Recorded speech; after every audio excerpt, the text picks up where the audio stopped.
Nakipagkasundong Department of Social Welfare and Development sa World Bank para paigtingin ang pagpapatupad ng mga programa at proyekto ng ahensya.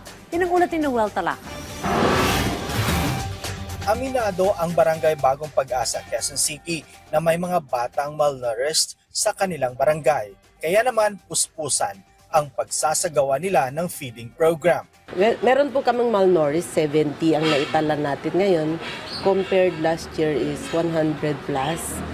121 yata yun. So ngayon naman meron tayong yung severe undernourished. Yun po yung tinututukan natin, which is binibigyan po natin sila ng everyday na pagkain. Ani Cruz, karamihan sa mga malnourished na bata ay mula sa informal settler ng kanilang barangay. Maliban sa tulong ng pamahalaan at Quezon City Local Government, nakikipag-ugnayan din ang barangay sa mga private company at organization para matugunan ang malnourished issue sa kanilang barangay. Pero nasa line na po ng aming programa yung 120 days na gagawin para dun sa mga severe undernourished po. Batay sa 2023 National Nutrition Survey ng DOST-FNRI, 2 sa 10 mga batang may edad below 5 years old ay bansot sa buong bansa at 1 sa 10 mga batang may edad 5 years old ay kulang sa timbang.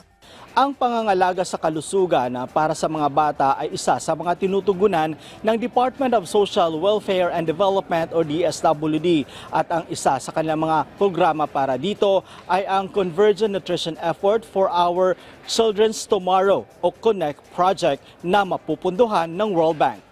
Nakipagkasundo ang DSWD sa World Bank para mapalakas ang mga proyekto ng ahensya.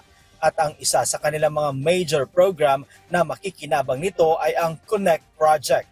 Ayon sa DSWD, ito ay multi-sectoral community-based nutrition service delivery project na pinangunahan ng nasabing ahensya at katuwang ang Health Department.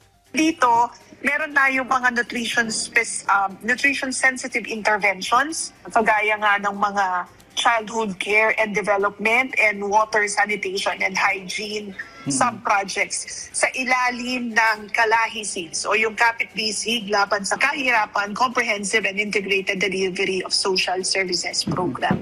So magko-construct tayo, ububuo tayo ng mga sub-projects na aligned dyan sa mga nutrition-specific interventions na iyan. Isa rin sa mga proyekto ay ang Social Protection for Economic Inclusion, Empowerment, and Digital Innovation o SPEED na para sa mga benepisyaryo ng Pantawid Pamilyang Pilipino Program o 4Ps para makapaghanap buhay.